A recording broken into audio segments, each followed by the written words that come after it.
Well, good morning, everyone. Morning. Oh, nobody's excited today. We just had a 4th of July, guys, energy and all that. Well, thank you so much for coming to this meeting again, and for all the new guests that are here and attendees, welcome, and each and every one of you as the committee. So let's get started, and we welcome the ones on the phones as well. And each of you have the agenda in front of you. If you don't, there's copies in the back. And so we'll just gonna get, we're gonna get going into the different topics that we have. One of the things that we wanna make sure that today, we gonna get into action. So we've been looking for that, kind of getting ourselves, with the information and strategies. But today we're gonna be talking about implementation and getting things moving. And so part of the agenda today is kind of general, but we're gonna have some time to get a conversation going, but also focusing on how we're gonna be implementing the strategies that we've been talking about for the last 2 or 3 meetings that we have. I want to move on and present our. Do you want to present the next speakers? The speakers that we have from the meeting. Let me just, I'll just, for the purpose of everybody in the room, I'll just go ahead and I'll introduce myself and we'll do around on the table again, just to make sure everybody knows. Sure, that's good. It's Rob McCord, I'm the Secretary of the Department of Planning. Senator Mary Washington, 43rd District, and the Senate Representative for this committee. Hi everyone, Janelle Wilkins, District 20, Maryland, House of Delegates in Montgomery County. Debbie Lichter from the Office of the Superintendent for the Maryland State Department of Education. Brandon Nixon, Associate Census Director for Maryland. Audra Harrison, Director for Census for Maryland. Lauren Sugel, City of Gaithersburg. Savitra Peoples, Baltimore County. And sorry, I didn't introduce myself, Wakiri Abu, and one of the co-chairs and in the Prince George's County. If you don't mind, I'll just an update. Yesterday, I attended the grants panel meeting for grantees. So the grants panel had awarded $4.1 million in outreach grants, and we're matching grants to organizations that were interested in focusing on hard-to-count areas. And so if everyone pulls off what they are planning to do, that's $8.2 million worth of effort that's going into that from various county, city government, and nonprofits. And there was at least 90 minutes, if not more, of kind of procedures and how to deal with your grant, how to request money, how to make sure that you're documenting your efforts, documenting the hours that are put into the projects that you're involved in, and reminding people that they all have to align with their scope of work, and that if the scope of work needs to be amended, then there are some amendments that can be made as long as it doesn't go way beyond what the original award was about. And just in general, making sure that they understand the procedures for accessing the money. The money became available July 1st in the budget, and the money will be dispersed 50%, 40%, and 10%, so that at about the halfway point in the projects, they can request the next 40%. And then the last 10% is awarded when they have their final reporting done. So we have the responsibility to accurately and responsibly monitor the spending of the money. And so lots of questions were answered.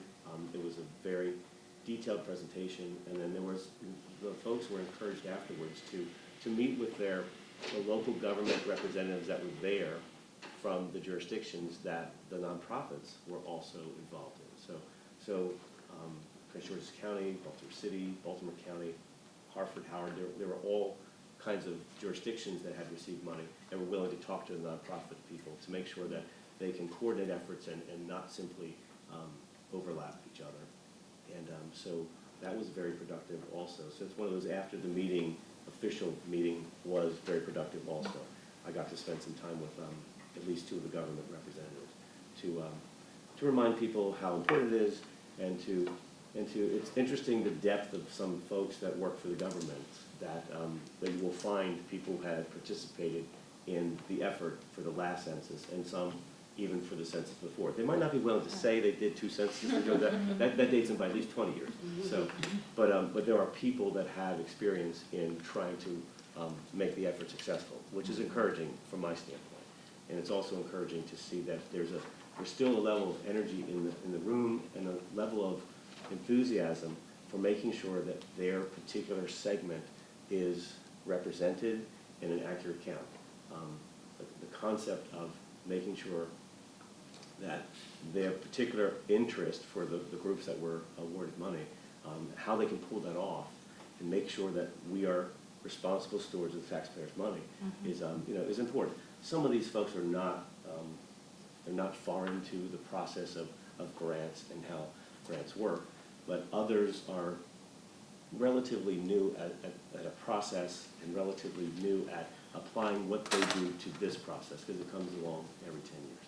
So it was a very productive discussion that was ended with the ability to contact anyone on the planning census team, including the grant administrators that are happening, the grant administration happening out of the agency that's part of planning, which is Maryland Historical Trust, which administers roughly, all told, around $30 million worth of tax credit and grant programs for the state in the historical trust arena. So this is not their main lane, but it is the concept of accounting for the money and providing flexibility and a quick response to people that have questions is all part of what they do, in a sense, every day. So I'm very proud of the staff at MHT that have stepped up to help administer the program. We have, it's not a custom-made infrastructure for doing that, but we have some infrastructure for doing that. That's being adjusted to make sure that we can handle that process as it goes along without, the important thing is to maintain the relationships, to maintain the idea that you can call somebody to ask a question. Call to ask the question before you make the expense, and then don't let the reimbursement be denied because you didn't ask for whether this was in the scope or whether this is an issue. So that the concept of making sure that everybody understands the process for getting the reimbursement, the process for documenting what your activities have been, including photographs. They were reminded that there were some groups that have already participated in the 4th of July parade, and they had some volunteers. They had a census float or some census vehicle decorated. So they want to make sure that they understand that documenting the participation of the volunteers, documenting the efforts is part of making sure the documentation for the grant is all in order. So they all were advised that they are all subject to detailed audit. Not all of them will have a detailed audit. They'll be randomly audited at various times, so everybody's responsible to keep their records straight. So that process went as well as I could have hoped for, and so that's an effort that is basically an effort that is unprecedented as far as the state's concerned. So the effort of the General Assembly to put it together, the effort of the Department of Planning to support the effort to make sure that we leverage another more than $8 million worth of effort is a good thing. And I just want to report that the initial kind of liftoff is about to occur with the grant agreements. Everybody should have a grant agreement in hand, and there's some people working out scope of work and metrics for how they're going to be measured. But everyone should have a grant agreement in hand, and everybody is eager to get started. So that's kind of a report from a related front that I want you to be aware of here. All right, go ahead. That is exciting news. I'm glad that our grant panel funds have been remitted and that folks are getting started. I have a question about the remaining funds, the $900,679 that was left over, which I know the Census Grant Panel requested that that money be transferred over to us as the CCC. I just wanted to get a status update on that $900,000 and confirm that those funds will be available to us as part of our work on the CCC. I cannot confirm that it will be available to us, Okay. because I haven't any legal opinion that tells me it can come this way. So I'm still working on that. Okay. Because the way the grant panel was set up, that bill was, what, 2 pages, 2.5-page bill, Mhm. without a lot of detail. So there's no authority in the bill to make the money available for anything other than the purposes for which the General Assembly set forth. The grant panel had indicated clearly that it preferred that any remaining funds be transferred to the account committee. I was in favor of that also. But whether or not that can legally be done, no one has given me a green light on that yet. So so that's, the answer I got is, if it wasn't provided for, then it can't be so transferred. So can the governor do like a supplemental, do a transfer, is that within his purview? That's what I'm having people look at. Okay, Yes. okay. So, all right, and let me know how I can help with that, because I will. I can also get an opinion on that as well. Understand. That is great, thank you. No problem.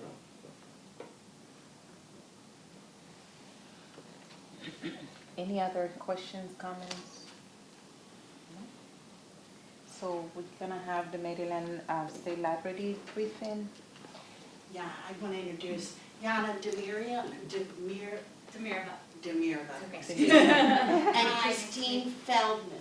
Christine Feldman, oh, she just stepped up. She just stepped out.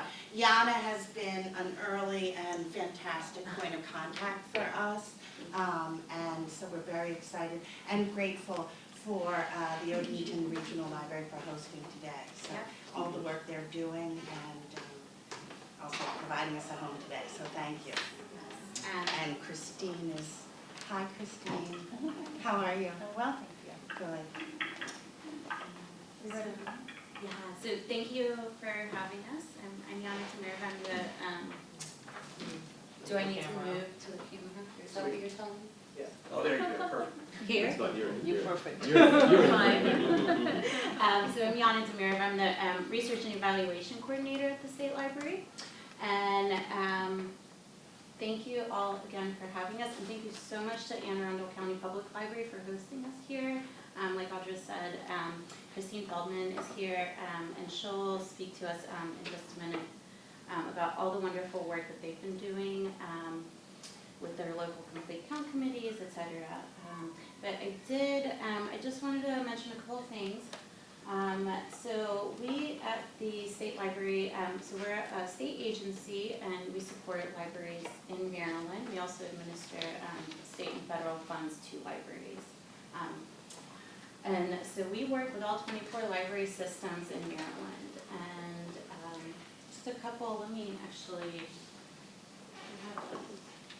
a couple little cheat sheets, little records to pass around, just some facts and figures. About Maryland libraries. So I think, we all know the importance, we at libraries know the importance of the census. As we all know, a lot of people are going to be coming to libraries to fill out the census. Across the state, we have over 200 branches with over 5,000 computers. And Audra and I have talked about, dedicated terminals, all that stuff, and we recognize that. We know that that's important. Our libraries are open, across the state, over 9,000 hours a week between them. Some from 9 to 9, like this branch. So we are trusted organizations. We are community hubs, and we are so very excited, and we know how important it is for all of us to partner together, and we know people are going to be coming to libraries to fill out the census. And so a lot of our libraries are actually ahead of the game. Some library directors here in Maryland have even started their county level complete count committees. They're chairing their complete count committees, and so they recognize the importance again of the census. I think over 16 of our library systems are participating on complete count committees. It might be a little bit more, that was just the last time I checked. But again, so we're looking forward to partnering with everybody.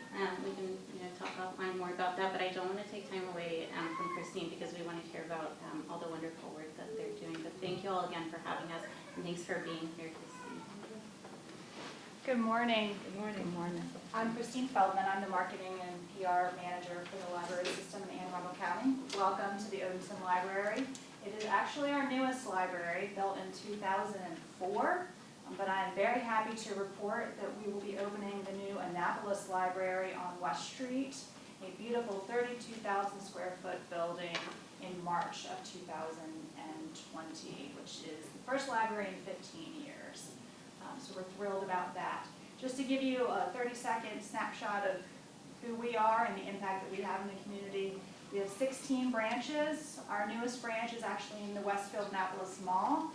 We consider it a model for how to bring library service directly to people. We see about 2.5 million visitors every year. We have about 5 million items checked out in our library system. People come in here not just to check out books though, they use our computers. We have a beautiful computer lab and innovation studio upstairs, funded in part through grants that we received from Maryland State Library and other organizations. So we are relevant. I just want to make that point really clear to everyone here in this room that libraries not only provide books, they provide tons of educational resources and personal interaction. That's really what people love about libraries, are the wonderful staff sitting at the desk. And they are eager to help with this effort on the census. I briefed our managers last week, and their first question is, how do I fill out the form? Because I know people are going to want to know, and I want to be able to tell them how to do it right. So they are really committed to helping this project and helping our state and all the residents in it. Just to give you a little breath of what we do, I'm leading some of these newsletters. This is our magazine we put out once a quarter. It describes the roughly 5,000 programs we offer a year. This is just 3 months worth. But we offer, obviously, computer training, tons of early literacy programming, as well as the potential to offer programs on things like census. We partner with organizations like the hospital systems, the health departments, all kinds of government and non-government organizations, because we're really committed to educating, enriching, and inspiring people in their daily lives. So I would encourage you to take one of these and come back here on August 10 for the human library. You can actually check out a person. You can sit and have a really in-depth conversation with an individual who may have a completely different life than you do. We've had individuals who have PTSD, we've had tattooed soccer moms, we've had people with depression, all kinds of people in all different walks of life. It's really a great way to talk and get to know your fellow man. So I'll leave these here. But let's talk about what we're doing in Anne Arundel County. We are proud to be a part of our county's Complete Count Committee. I met a few of you at our opening in the Brooklyn Park Library on April 1st. We kicked off our county's campaign. And our committee is made up of, obviously, all the county agencies, the school system, area hospitals, local governments, as well as just individual businesses that are committed to this effort. We got the school system involved by having a student create our logo, which I thought was kind of a fun way to get people interested and engaged. So that kind of generated a little bit more buzz. But obviously, like everybody else, we're focused on the hard-to-count groups and areas. And we know, obviously, thanks to the great data available, where those areas are.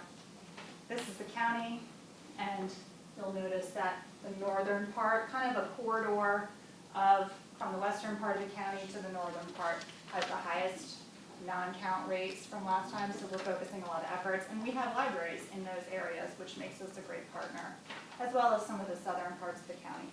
And not surprisingly to anybody in this room, those areas are the most in need places that we've discovered, and we provide tons of resources, so it's a great way for us to showcase kind of what we do as well.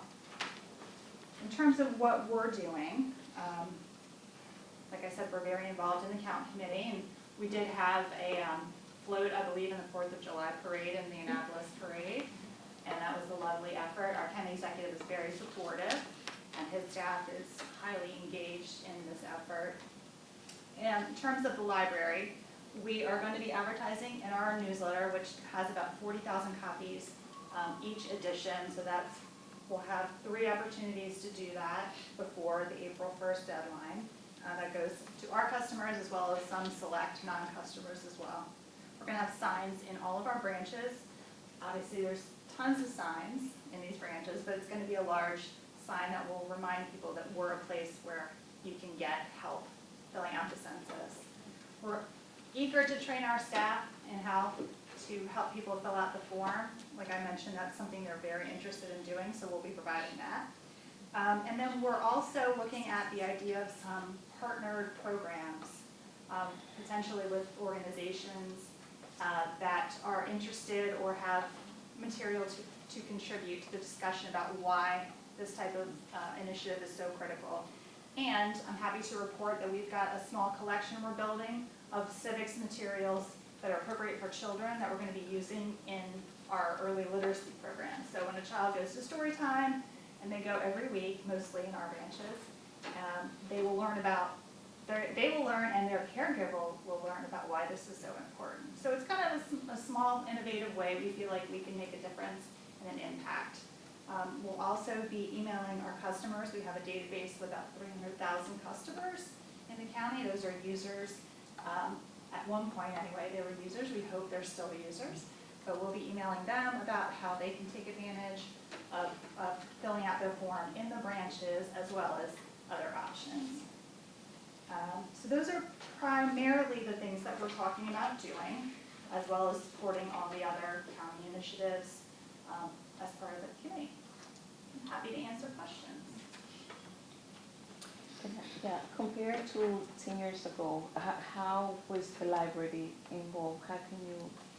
Unfortunately, I wasn't here. Actually, I was in state government. I worked for 16 years for Comptroller Schaefer and Francho. So I look at it from the other side, and I actually reached out to my former colleagues about trying to get that office involved. So I really can't say, but libraries are always at the forefront in these programs because they really want to help their customer. They really want to be able to answer those questions when people come in and say, I don't know what to do. I lost my number. That's what I think most people are concerned about is as the switch to online and how we're going to be able to help them with that. Yes, ma'am. So thank you so much for this presentation and work that the libraries are already doing. I'm curious about if we are sort of pushing people, especially with the census and the digital divide and it being online now, we're sort of pushing people to libraries as a hub. Can you give us some insight on, are libraries already equipped to sort of take on, maybe hundreds more people a day or so coming in to fill out their forms? Are there equipment needs? What needs would you have in order to be equipped to do that? If there's a designated area, do you need iPad, extra computer? So give us a sense of sort of what that would look like and if you are equipped. Some of our branches have extremely high computer use, and it's not going to be any big surprise about where those might be. Places like Brooklyn Park and Glen Burnie, higher need areas tend to have higher computer usage, and that's where we have the most resources. So we have the most computers in those areas as well as here because we have a beautiful computer lab. Most of the time we don't tend to have a wait for computers, but I don't think any of us really know what this universe is going to look like when April 1st launches. I don't know if there are going to be lines out the door, but we're used to being able to deal with crowds. We also offer Wi-Fi hotspots, which is a really interesting way to be able to give people access outside of the library. And we're talking about if there's any possibility we could order more because our Wi-Fi hotspots have a wait list. So if you're not familiar, it's just a small credit card sized device that you can check out at a library, take with you on a vacation or traveling or commuting, and be able to access the internet on your cell phone or iPad. You can use up to 10 devices on those Wi-Fi hotspots. So that is something. In the best of all possible worlds, sure, we would love more computers and iPads. I just don't know how that's gonna be possible in the time frame that we're operating in. Mhm. So would it be out of the scope and a burden to, let's just say, ask libraries to designate 1 or 2 computers that are just for people who are coming in to fill out their census form? So they don't have to wait, and that it's just a designated area for people to fill out the census. I guess my question would be, is it going to be easy enough that we're not gonna have to have a staff person standing by that computer for 8 hours a day to help people fill out that form? And that's what I'm not clear on. Right. I think designating a computer would be fine. I don't think that's a huge burden. It's really just the staff person. If obviously people's computer literacy is variant. And, you know, there are people who come in the door, don't know how to use Word, don't know how to fill out a resume. And our staff spends every day helping people do that, and we're happy to do that. So we're thinking about maybe scheduling some programs that, hey, let us help you fill out the form in a large computer lab like this, so that we're not devoting one person's time to that task in every branch. That might be a better use of time. Maybe have an express computer station, but then also couple it with some actual programs to help people fill it out. Right. And can I just throw in, I'm sorry to interrupt, but, you know, the needs and the resources in Arundel County Library System might look very different than the needs and the resources at other county library systems. So, Christine, I think, is speaking really eloquently about Anne Arundel's situation, but it might not be the same in Garrett County or Montgomery County. So, you know, we can help organize an assessment to see what people might want with input from what's available, so we can try and find the areas where the most need is. Librarians are quite adept to being able to prioritize and spin straw into gold, as I was saying earlier with someone else. They're amazing individuals. I am not one of them. I am not a librarian. But they so desperately want to help the people in their communities. I first want to acknowledge we have U.S. Census Bureau staff here in the room. So as I do that, I think, and I would like to get your input on doing a complete count committee / how to fill out the forms training with your system. Do a system-wide training. So those sorts of nuts and bolts can get hammered out and everyone feel comfortable, not only communicating census, but also how to do it. That'd be great. Great, well then, we'll work together and get something on the books. And then also, I was wanting to ask our partners, our federal partners around addressing, perhaps through your partnership hires, staffing and additional staffing if we find that there are needs. So part of that assessment, find out where we could use an additional person for 8 hours or 2 hours or whatever to support our system. So could, as a part of that assessment in terms of the computers, you know, what you've said is, could we use someone, and then could we reach out to our partners to say, could that be a special hiring? Does that sound like a good idea? Oh, good. I look at this as similar to tax preparation, which I think you're familiar with.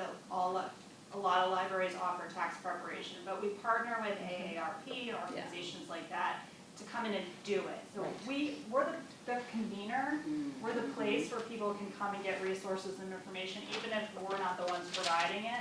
As long as it's expert information, we feel comfortable being able to be that place, that third place.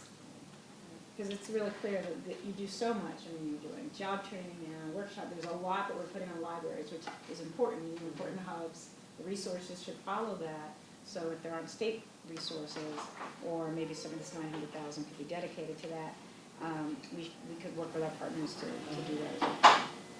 Cool.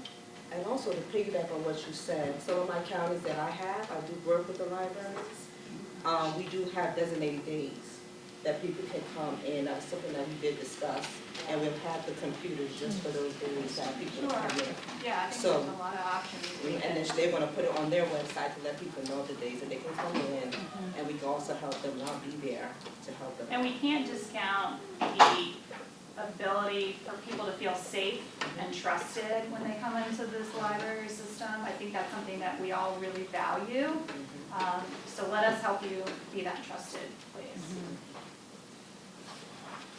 So can I, just to clarify, are you saying that that is part of, that all the partnership specialists you already are working with libraries? Yes, they're and- one of our best partners. Majority. Great, and so this issue of having designated persons to help the ones that don't have that support, was probably all of them needed, because they all have a lot to do already. And we should train the librarians, it's great, but we don't necessarily add more work that's not compensated. Yeah, And we not have a taking hard away time your saying other work. no to. Yes, I know, so we're gonna help you with that, Right. so Absolutely. we make sure that there's a And even dedicated if it falls back ones. more on us, that's Yeah. what we're here for. Okay, great. We don't wanna add more training, Right. 5 weeks in it, because they already have a lot to do during the Right, course of the right. day, especially Okay. tending to the regular Okay. staff and, people that come in and stuff like that, and kids. So Okay, right, lean more on us. okay. Let us come in, and if you want us to actually be here during the course of the day and stay here, that's what we're here for. Great, great. Or if one of us can't make it, one of us can fill in or whatever.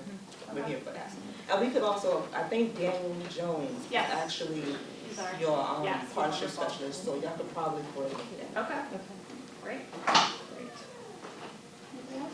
Yes, ma'am. I just have one last question. So we've had, great partnerships with libraries, but sometimes when I'm meeting with directors, they said they've been working with state library with regards to some of the directives you all may be giving. So is there also efforts with the state library about what they're gonna put on their website revolving the census and things like that? Because sometimes they're like, okay, we wanna help you, we'll help schedule events, but we're gonna wait for the state library to tell us about some of these other things. So I just wanna see, when I'm out there meeting with people, how to partner on some of that. So we're working, we have a smaller committee at the state level, and what we've been talking about is more like unified messaging, marketing materials for libraries around the census. But that being said, definitely, nobody's stepping on anybody's toes here. So by all means, I feel like if they're ready to go and, they want your support, then yes. And are you over on the Eastern Shore? Yeah, so a couple of them are on the committee, Debbie Bennett and John and Ed are the ones that are on that committee. And I've spoken with them about having that more unified messaging, that kind of stuff, but they, by all means, and the thing is actually with the Eastern Shore too, they especially, I think, are gonna want a little more support because, for example, the internet infrastructure and the, kind of the computer use there is very different than it is, for example, over here. Very, very different. So anything that they can get over there, though, that's great. Thank you. Yeah. Do we have any questions on the phone? Anybody on the phone? Anyone on the phone have any questions? No, I think that's pretty clear. This is Bill Ariano. I got one, if you don't mind. Just, sorry about that, to you. The participation in the tax program, tax preparation Yeah. program, is that generally high, or you've got an idea what that is across your system? And I'm sure the state will also across its system. And then just, we need to consider the people that are coming in for that and the people coming in for census. Yeah. They're not the same people, and then they may not actually want to do both at the same time, because their perception is that the tax information is going to one place, and maybe the census information is going to the same place. It's clearly not going to the same place. So the deadlines are almost the same. So How that's, do we make yeah, those distinctions? I'm just putting it on the radar screen to think about. No, that's a very That- good that point. we don't want to drive down, I don't want to prevent people from paying their taxes, that's not my issue. My issue is making sure people pay the census. So if filling their taxes out is somehow discouraging using the same computer to do the census form, then it at least maybe a different computer to do the census form, or in a different place. I can't do it at a different time necessarily, because like, census day is the first, the online response will start before that. I don't know when your tax prep people start coming in, is it? February. Okay, so there you go. So Yeah. we got, I just want to put that on your radar screen, to understand that there may be people that are having some reluctance to do both things at the same place or on the same terminal. And our messaging has been clear that, we echo the federal partners, that the federal partners don't share any of the census information with any other agency, including the IRS, not able to share it. They're prohibited from sharing it. They take an oath not to share personal information. They're under penalty of jail time and large fines if they do. But the concept that it's something we haven't faced before with online.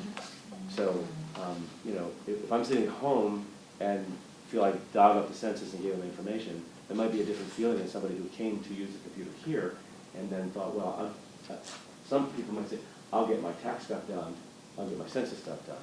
Other people will say, that very capability will prevent me from doing the census piece of it. So I can't speak for obviously all the other library systems, but we typically have our partners doing tax prep in a private room. Right. They're not necessarily out on the floor with all the other computers, and you make an appointment, and it's limited hours. We don't make it terribly easy, unfortunately, but it's capacity. So I think there's a little bit of physical disconnect between the two, which is good. But you're absolutely right. You're gonna have a lot of the same people, the people who can't afford to go to H&R Block, or who aren't capable of filling it out themselves, coming in here to get help, and then, oh, sure, by the way, why don't I just fill out my census? So I think having them separated is gonna be critical, and making sure people are clear that the information isn't gonna be shared is obviously paramount. I'm just reminding you to, you know, we have to echo the legal separation every place that we can, whether it's a physical separation or it's a temporal separation. Like, well, you can do your tax form, but you can't do it. Your census form has to be done over here or at a different day. Or second time. All that thing that, if they're okay with it, that's fine.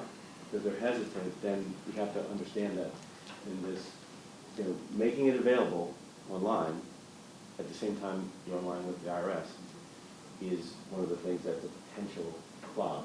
It's a clog in the system that we have to be sensitive to. And if we don't think about it ahead of time, we might miss that person filling it out.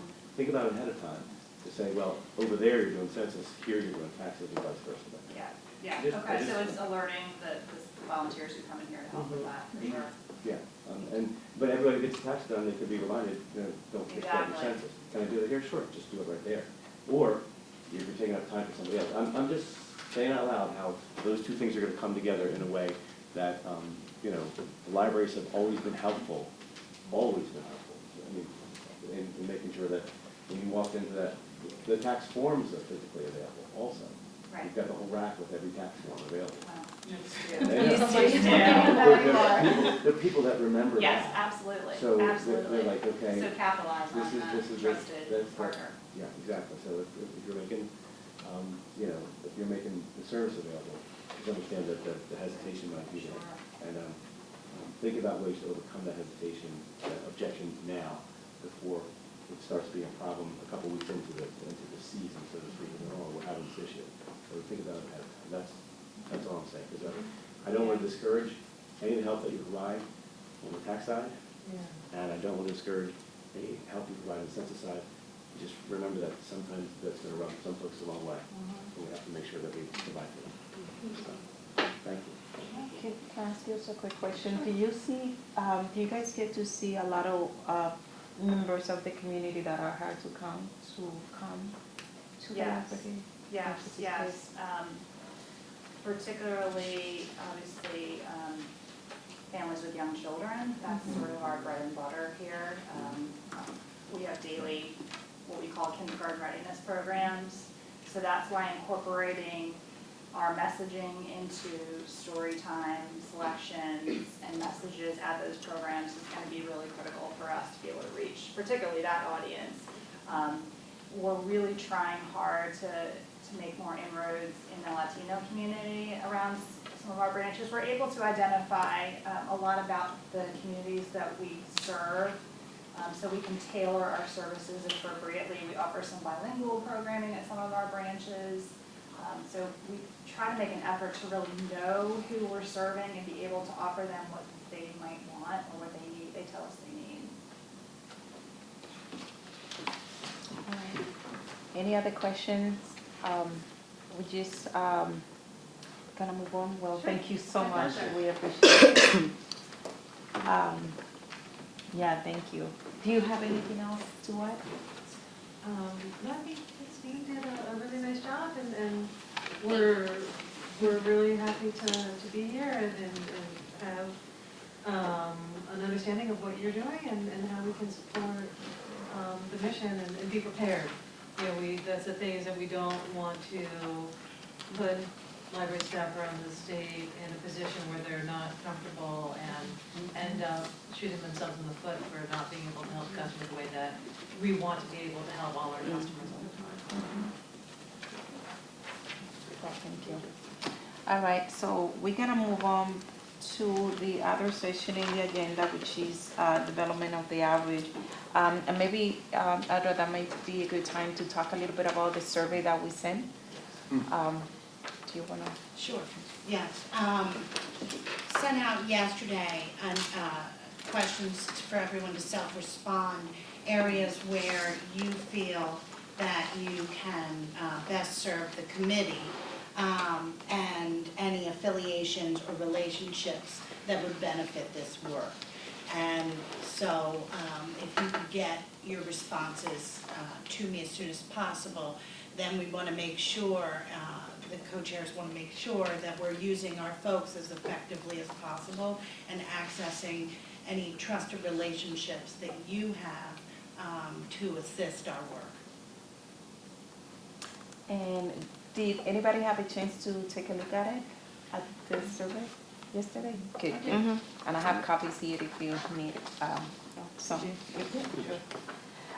Yeah, both, and I believe Lily is on the phone as well. You know, we were talking about how we can make this more customized and making sure that as we work with the Complete Count Committee, we can be more closely working with the local CCCs. And, you know, we realize we cannot be everywhere at the same time, so we are a team. And part of what we talked in the last meeting was how can we be using our time more effectively. And the way that we can do this is we can now think about how we can each of us be a representation of this group in different areas of the state, in different markets, in different populations. So kind of like, what are your best geographic, what are your connections, your affiliations, as Adra was mentioning, and then we can concentrate in kind of dividing ourselves, not dividing ourselves, but kind of allocating ourselves in different locations where we can all be delivering the same message. And also at the same time, be able to kind of report back when we need on what we're doing. As you know, we're working on developing a plan that will be hopefully, close to be completed by I believe by December, right, Audrey? We need to have. That's when a report is due. The report is due. So this is what we're trying to do, but before that, we can have a strategy put in place. Now, we have a meeting coming up on the 6th, which is next month, and that's where we're gonna have all the local CCCs coming to meet with us. But before that happens, if we can have, what are the areas where we are gonna be working on, and by the time they come, we know which of the locations and market we wanna be covering. In addition to that, we can start thinking about what are other resources or connections that we can bring to the table that can add up value to what we're doing. And so let's open it up a little bit for that discussion on how it's gonna look like.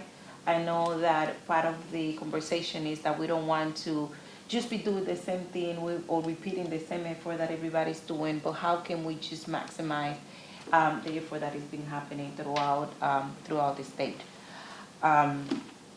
So with that said, anybody has any input in the way that we should concentrate this effort moving forward? I was looking for it. Thank you. I think this is great. I think it's a great idea to do an assessment of sort of our different relationships and how we can all plug in. I think another way to think about our work is that there are certain things, certain challenges that we know are going to come up, and certain groups that we know we want to engage. And again, not duplicating the efforts of the county and local CCCs. But I think there are things like business outreach, there are things like someone who's really thinking through the fact that this is going to be digital and online for the first time, and thinking about a bird's eye view of the state, what are the challenges that are going to come up and what should we be thinking about in terms of overcoming that, making sure that people are able to complete their forms. I think there's a whole marketing piece that we need to think about.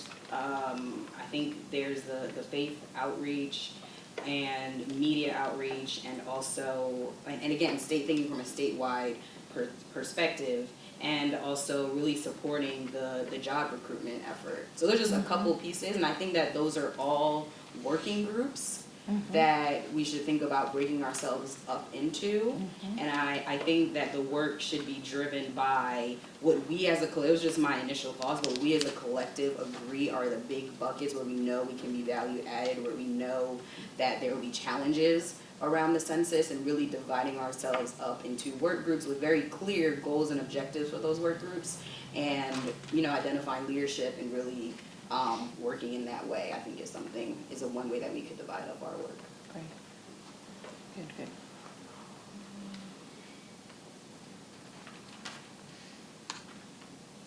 Anybody else? I know there's few people on the phone. We want to give them also the opportunity if they have any thoughts on that. Lily, were you able to join the call? Yes, I'm here. Very good. Good. All right. I guess this is a process question. So there's a plan that this commission puts together, and that plan, and we approve that plan as a part of the report in December, right? Is there, so in terms of counting back for when we need to finish the work, is there a review, is there an additional review process? I know that sometimes with commissions or with our joint committees, agencies have to kind of review it and other folks review it before the final. So is there any type of review process? So then that means that our report, we're not looking at December or November, we're actually looking at being completed by October in order to really have the process. So is there a review process for how we're Internally, you mean? Yeah, like how do we,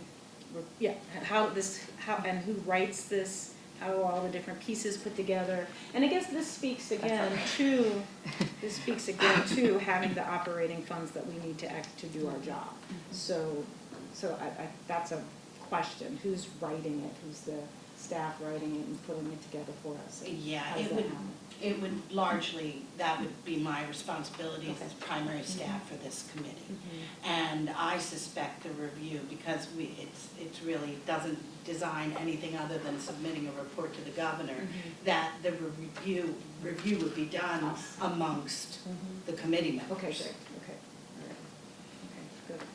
And so part of what we were being discussing is when we meet with the local CCCs, we want to start finding out what are the gaps. We got the grantees, we got the local CCCs. So as a committee, what are the gaps that they're not filling out? So this is where we come in, and we can probably think about with the fund, with the budget that is if get allocated for us to do something. This is where we can be very strategic and making sure that these gaps are filled. And so for the next meeting, that's why I wanted to make sure that at least we know what are the areas, you just mentioned, you know, the business community. So probably, I don't know how the local CCCs are covered in that.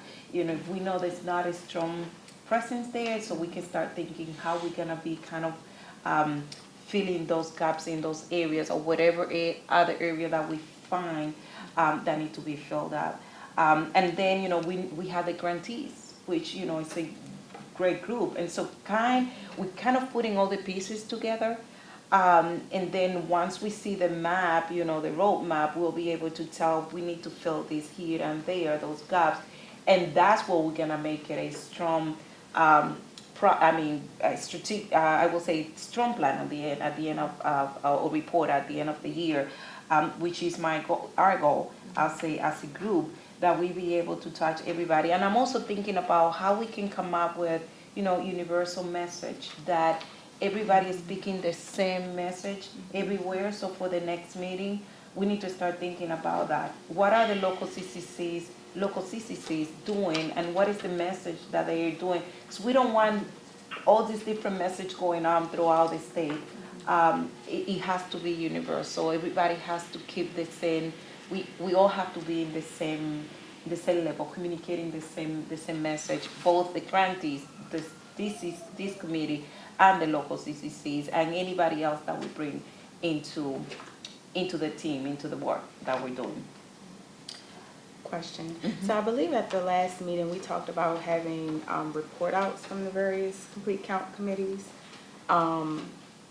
So just adding on to what the conversation, the direction the conversation is going, would it be helpful, I guess, to solicit a list of the representatives who are on each counties or each community's complete count committee? Because otherwise, how will we know, you know, if there's truly a gap, you know?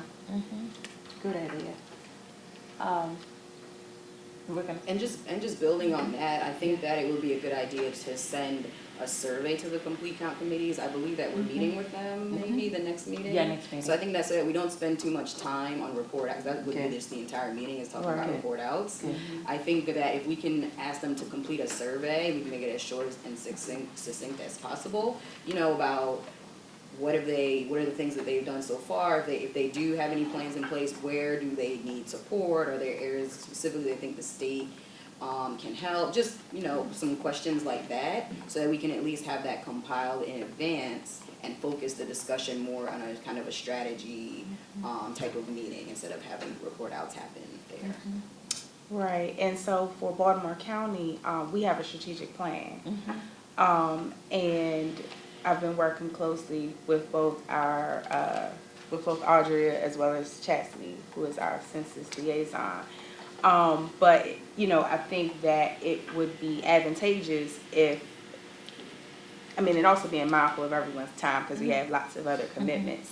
But if we had some type of a consulting, like, you know, hey, this is what our plan is. Do you have any input? Do you have any guidance on, you know, how we can maximize our initiative to ensure that, you know, we hit all of our goals? Well, I guess that's what we're planning to do with this survey is once we know who can take over what geographic area, so then we'll assign you a local CCCs in those different geographic, where you can be kind of like the point person from here to work with them. And, you know, and I think that's a, you know, really good, your points are really well taken. You know, if you already have a strategic plan, how can we help the other local CCCs? They're probably not there yet. You know, maybe this is a resource you can also bring over to them. And so for the next meeting, when, you know, one of the things that we were thinking is to have them, each of them speak for at least 5 minutes. But, you know, it's a good idea that we already have some information ahead of time, so we know that we can identify those gaps, and at least we don't have to just have, you know, a meeting of reports, but a meeting that will be getting out of there with some actions. so again, adding on this, like this, could we ask, and you have a strategic plan, could we maybe request that those that have plans, I know I would like to read, I would come more prepared to be able to provide feedback, which is what you're saying, how can we provide some feedback if we could get them in advance? Right. And I can read, I know I'm not able to attend, I'm at a conference, but I would absolutely read it, and then whoever is representing me could ask those questions. So, so I think if the committee could request that we get those, I think that would be really helpful. And I think I was thinking about, you were talking about what sort of buckets, similar to how the federal partners seem to be organized. Should we not restrict ourselves geographically, but could we think about the state in sort of buckets that are geographically similar, and therefore they may have some similar challenges? Some of our traditional ones are, eastern, central, southern, western, capital, at least, there might be some, but could we, as the board, think about resource allocation, and how our planning in that sort of way. So that, I'm just adding that might be helpful, because 24 is too much. Yeah. But buckets of 5 or 6 might be really helpful. Is that, and Yeah, you're thinking that way? Yes, and the benefit, we have, first of all, and thanks to Secretary McCord, we now have all counties in the state of Maryland that will be doing local complete count committees. So they're all in various forms at this point. But that said, one of the great parts about the census grants is it's funded 11 counties' efforts. So they've developed a strategic plan to obtain those grants. So we're almost halfway there with getting the sort of strategic planning that we want to see at the local level. And then working with the other counties as we bring them along. So that helps narrow where we need to focus, because the census grant plan or proposals, we're going to hold them accountable for that plan. So just of the 11 counties, and again, I guess that's another, and if you've shared it with us already, I apologize, but could you resend the grant awardees and where they are, and maybe what they are saying that they're planning on doing?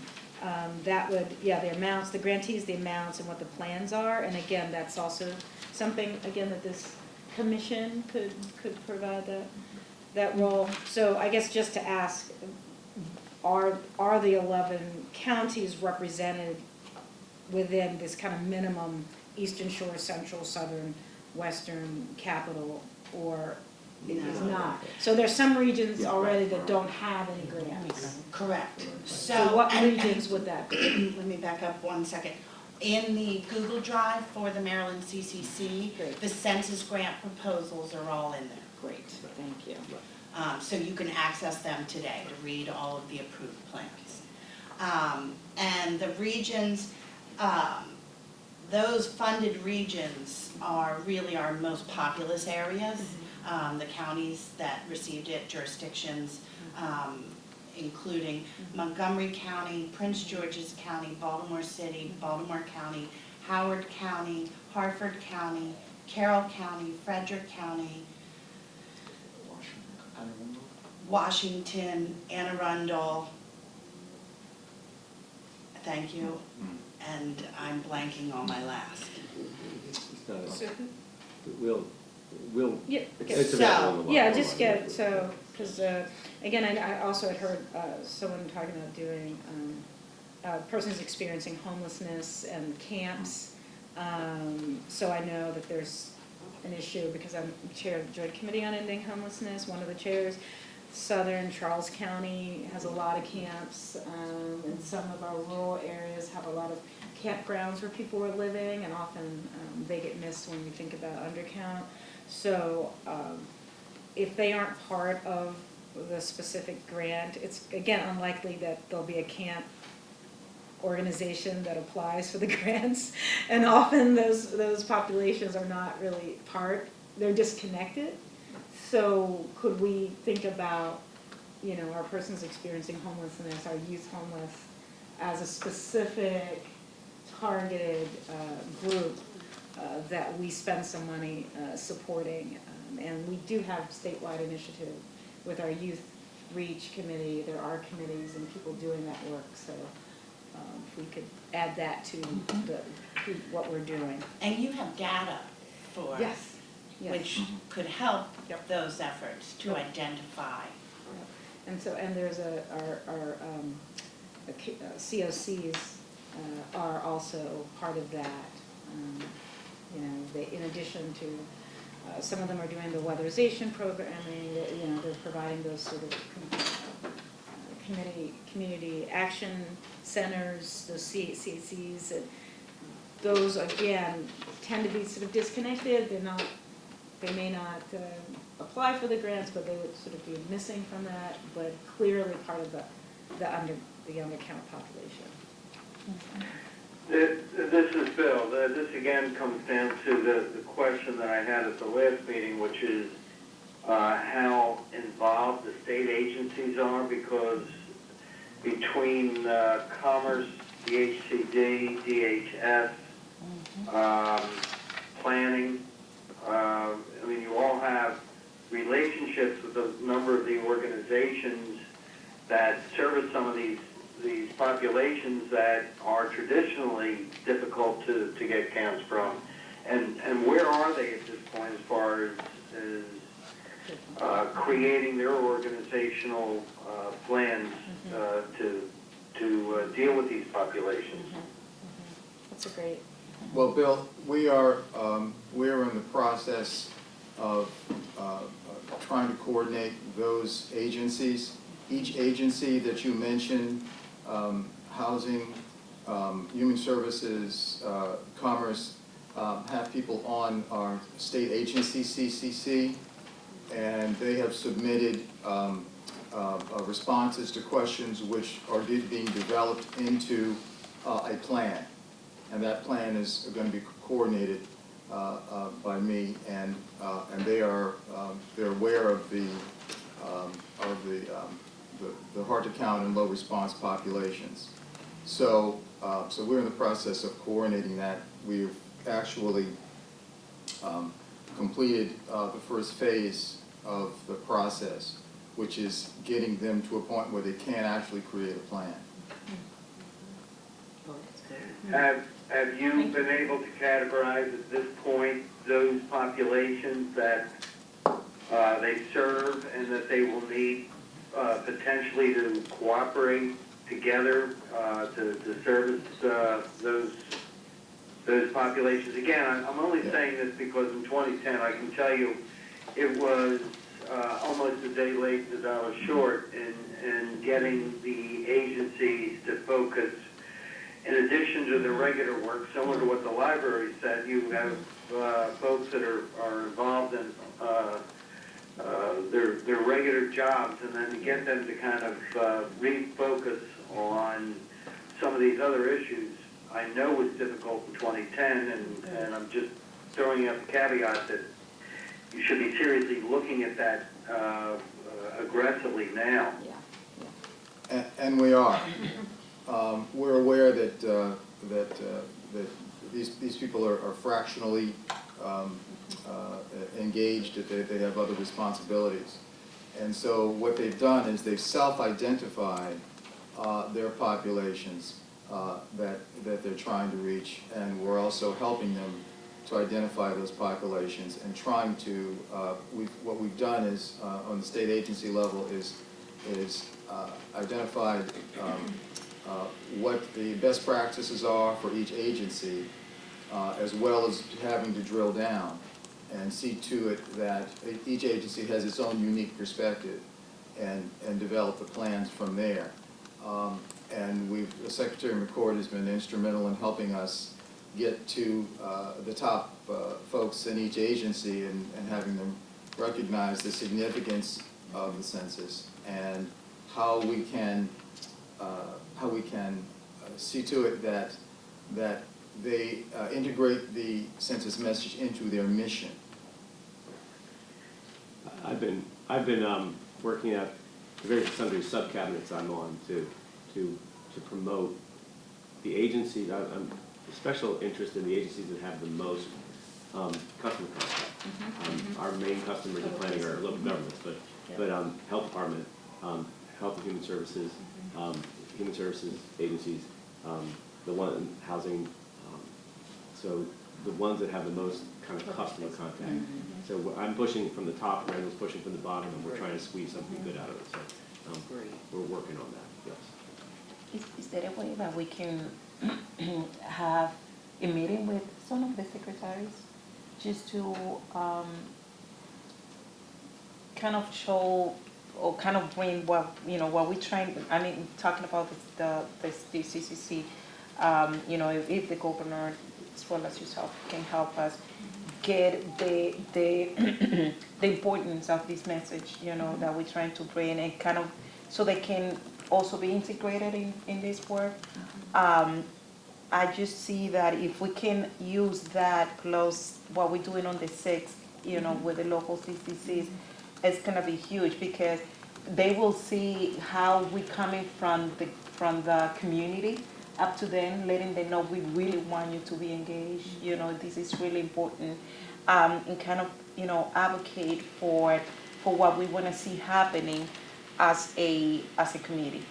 If this is something, it doesn't have to be all of them, but probably the ones that you just mentioned that have more community outreach, and see how we can, we can come up with a good plan and show them the effort that we have, and also emphasize that we really need them to be engaged and to be involved and to help us get the message out there. Madam Co-Chair, got my homework. I'm fine. I'm good. I'll do what I can, and it'll either be secretaries or the agency reps that are helping out, and we'll try to get that a way to feature that in front of the committee. Perfect. Madam Chair, would the committee, could we write a letter?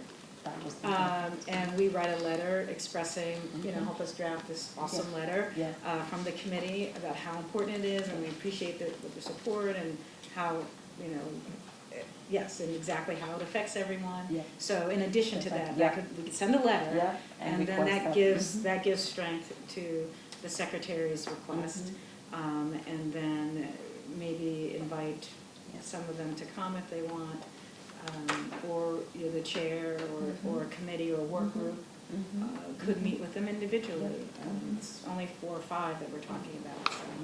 And it doesn't have to all be in one meeting, it just be over the course of it to reinforce. Because it is important to get the actual secretaries. I mean, we've all served on various committees, and then at some point you get a designee, and designees are great.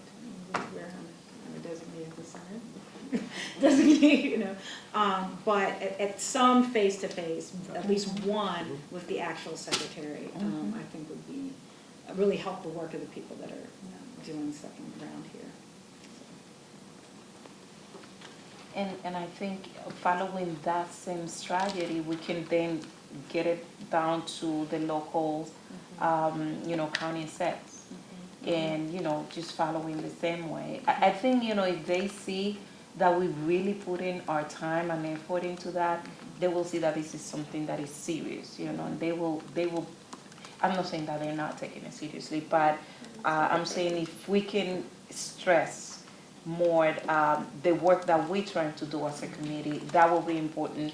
It is a great message that we're going to be bringing from the state level to both, all the secretaries, but also the county execs. So maybe we can follow something similar, and we continue to go down.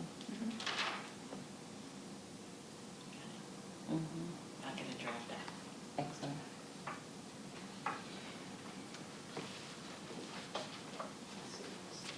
I know that the other question, Lily, the line dropped, so you heard the boom that was heard. She said the line dropped, but I don't know if anybody else saw there. Lily, were you able to get back on the call? No, she's not. Oh, That's what she said, she just texted me that it dropped, but I don't know if anybody else dropped. Bill? Yeah. Bill, are you still on? Yeah, Okay. Okay, Go so on. it's Bill. still here. Great. So, can we kind of have a sense of what is gonna happen for the next few weeks? So at least we know what's happening? I'm happy to report that back. An invitation will go out to the county census points of contact, inviting them to our August 6th meeting. That'll be held in Crownsville, central location. In advance of that, I will have a survey drafted to survey those CCCs, local CCCs, and any strategic plans that they may already have. Additionally, and forgive me, I'm trying to, we'll look into a CCC training for the libraries. And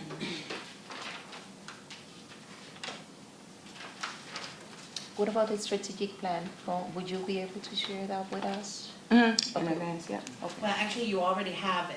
There's It'll be in the It's in the Google Drive. Oh, Drive. perfect. Certainly. So their approved Yeah. plan Okay. for the county is in there. Right, okay.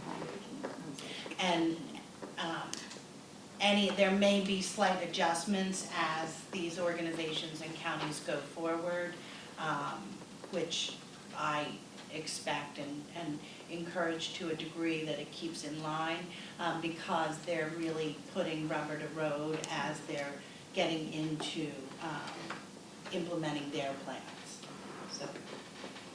So I was Baltimore County's not locked in per se. right, yes, what she said. And to add to the next steps, the determining the $900,000. Yeah.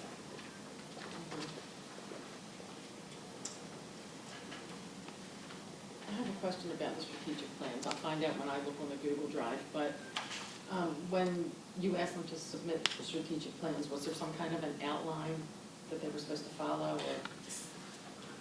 Well, we've, the Census Bureau and myself and from our office have been working closely with the counties and giving them guidance, but we don't tell them who to put on their committees. We give them the guidance of the Census Bureaus, but they know who their communities are or where their gaps are. So we've led them to look at those hard-to-count maps that the Census Bureau can do with the demographic information, and that will help. We've guided them to say, that'll help you figure out who you need on your CCCs or who you need to be reaching out to, because those are the demographics that we need to make sure get counted in your county.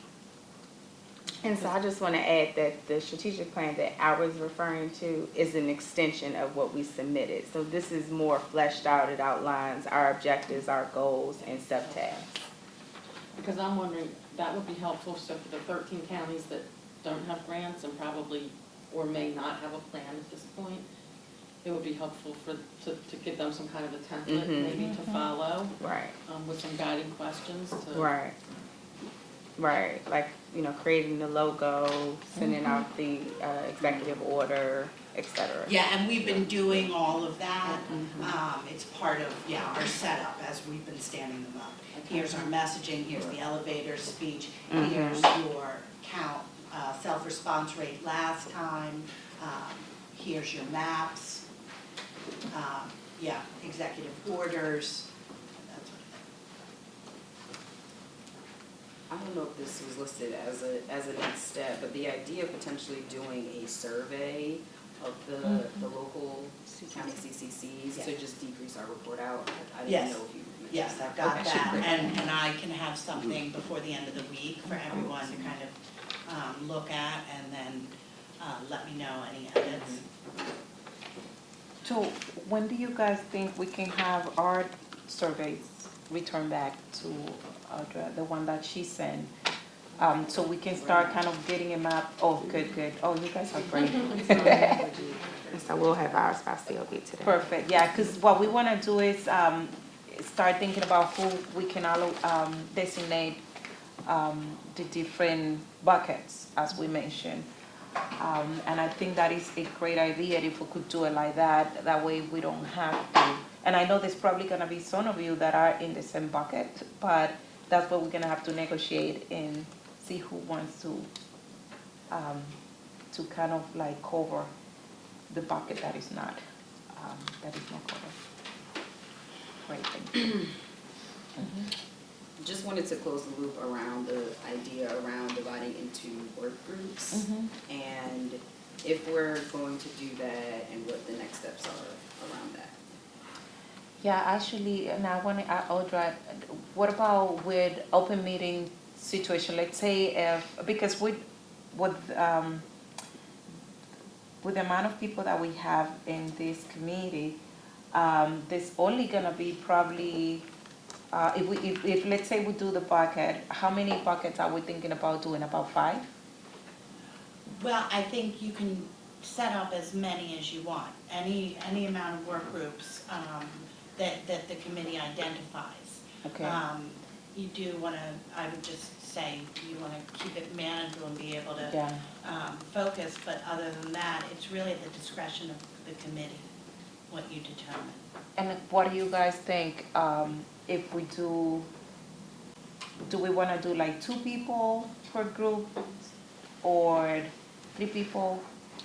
Well, and if I may, if you made work groups, you can have any number of people. It doesn't have to be necessarily the appointed members of this committee. Okay. It really, you can bring in everyone and anyone. Okay. As you wish. Perfect. So let's do this. Let's say we can identify those specific buckets that we want to start working on. You know, if let's say business, if it is churches, if it is schools, I mean, or geographic areas. So then once we know, everybody can select, I want to be part of this, and I have these people that I can bring that I can add, create, input into those different categories that we create. Will that be okay? And so let's start with probably maybe doing 5, 6 of those to start with.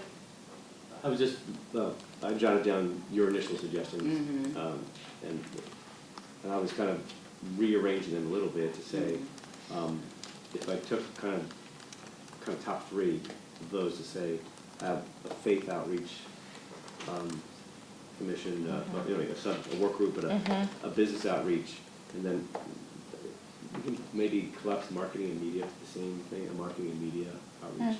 If there were 3, and that would give us some way to start.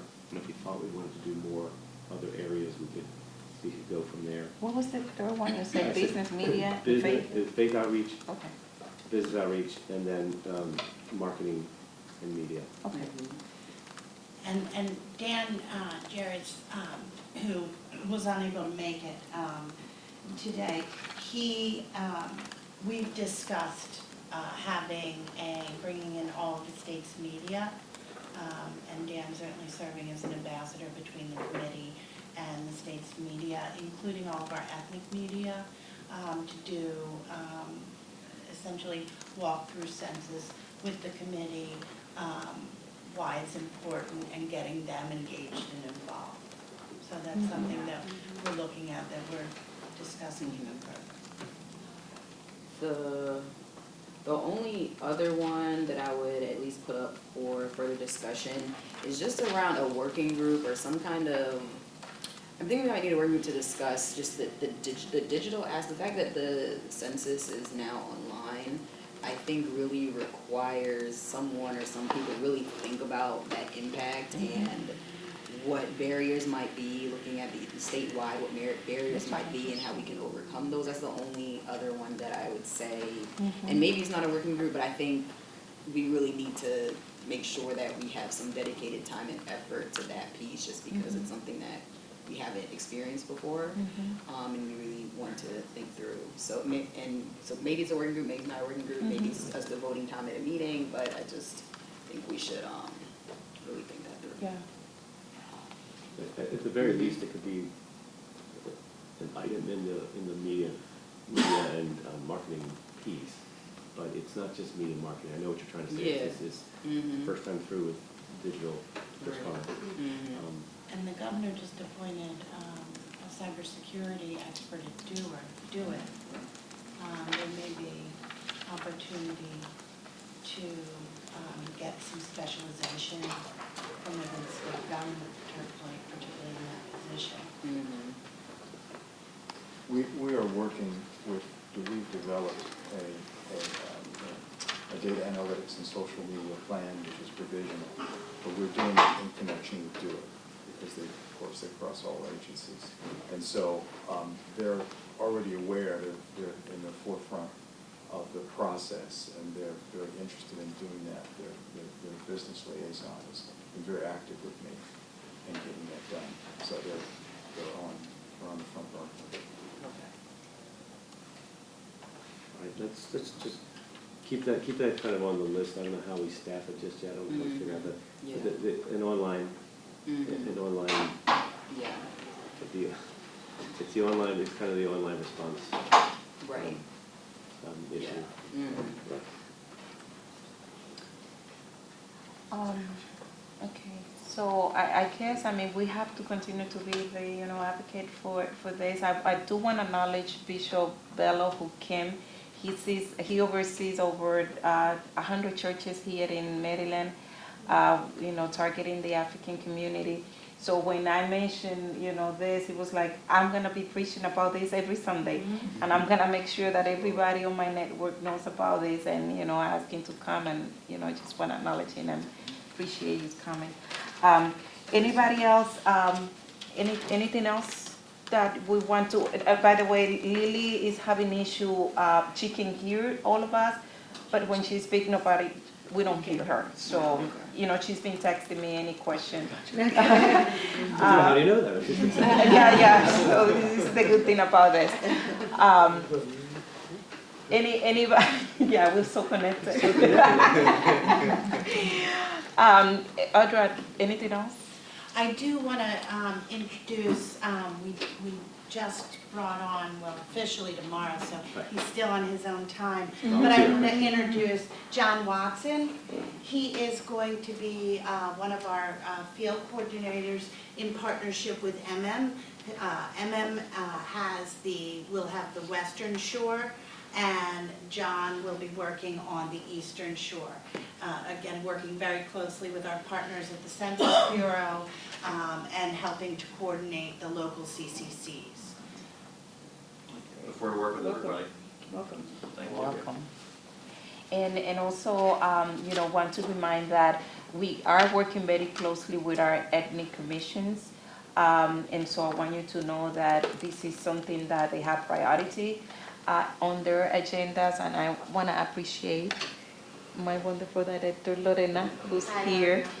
And so we're gonna be presenting at each of the commissioners meeting coming up. So if anybody has any interest to be in any of those, we got the Asian, we got the African, the Hispanic, and the We have faith the Middle Eastern. and the Middle Eastern. We have the African, we have the South Asian, we have the Asian Pacific, we have the Hispanic, that's about it. Just about it. So we're working very closely with them to do that. The Native American Commission? And the Native American Commission. Native American. Yeah, when we do the legislative night, everybody brings food from all those things, and it's an amazing way to remember. Do you have anything else?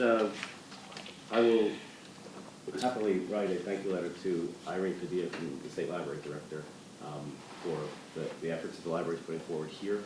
And we have a bit of history with the county attorney from Harford County in 16 years. She was the library director in Harford County for many years. That was one of my clients. Well, they used to the county government, the sheriff's office, and the library. So the library was a client, and she's a friend.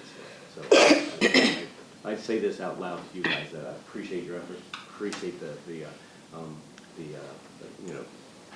effort locally, and that the state's effort in trying to keep things rolling. So I do. And at the state data center level, we are working on trying to put some more 21st century tools at everyone's disposal. The census roam map is a great tool. The regional outreach area mapper, regional outreach area mapper. It's an acronym that I will never be able to keep the names for. But the roam map is great because it goes down to census tract level. It relies on about 24, 26 different variables that they analyze to predict low response scores. We've tasked the folks in our data center to try to condense the variables a bit for the ones that are most predictive in Maryland. And so try to present that in a dashboard fashion that if you went to the Maryland counties in the Maryland census tract, you may be able to see something that helps you focus in a little bit. So it's a product in development, and it's an effort to try to make sure that any and every resource is brought to bear. However, we can help the locals. My message to the locals has always been, ask me for something that you think I can do, and I'll tell you if we can do it.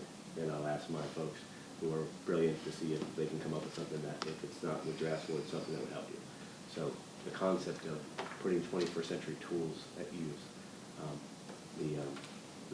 The roam map that the census has is fantastic.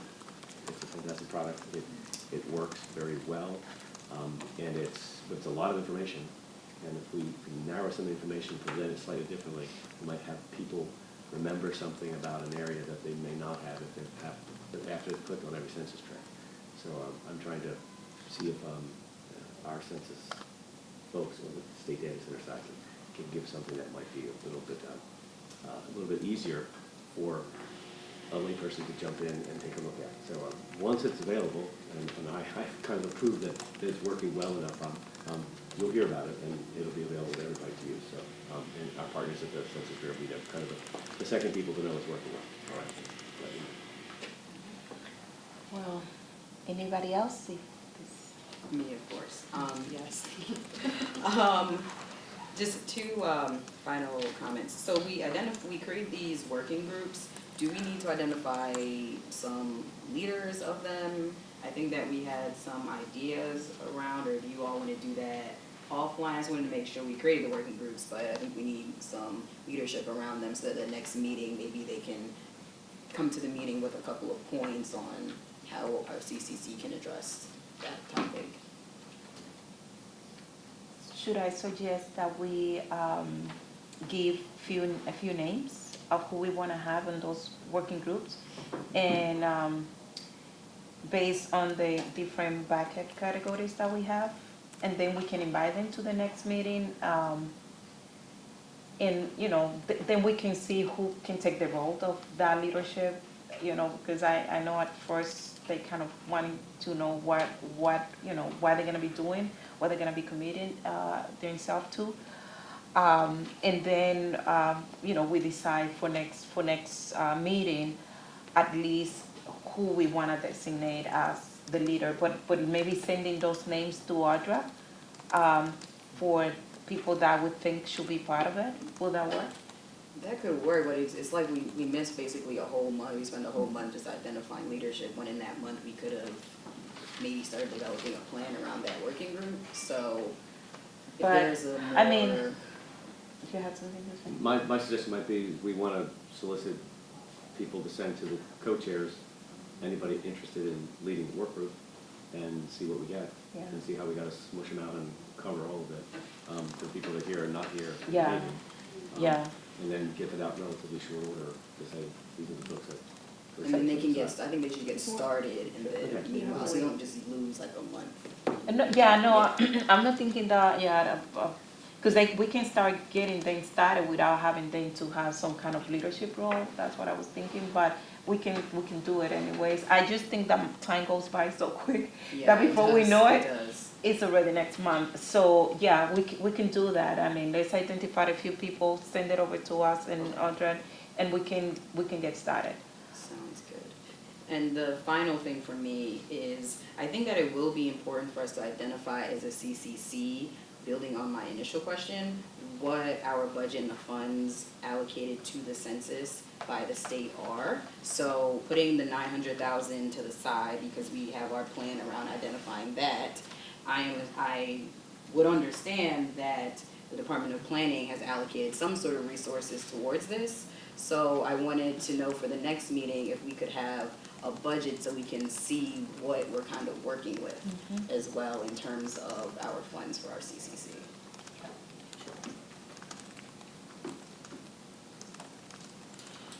Great. So I guess on behalf of my other co-chair who's not, she can hear us, but we cannot hear her. She's in the beautiful Colombia. Yeah, she's in the nice weather over there. But, you know, we want to thank you. We want to thank the secretary, Audra, her team. I mean, these people are always with us on the phone, giving us support or by email.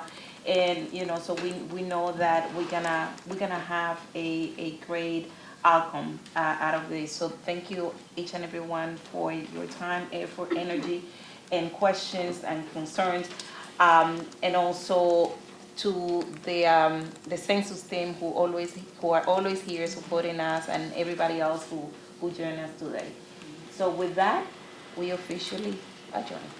Thank you. Thank you. And I will send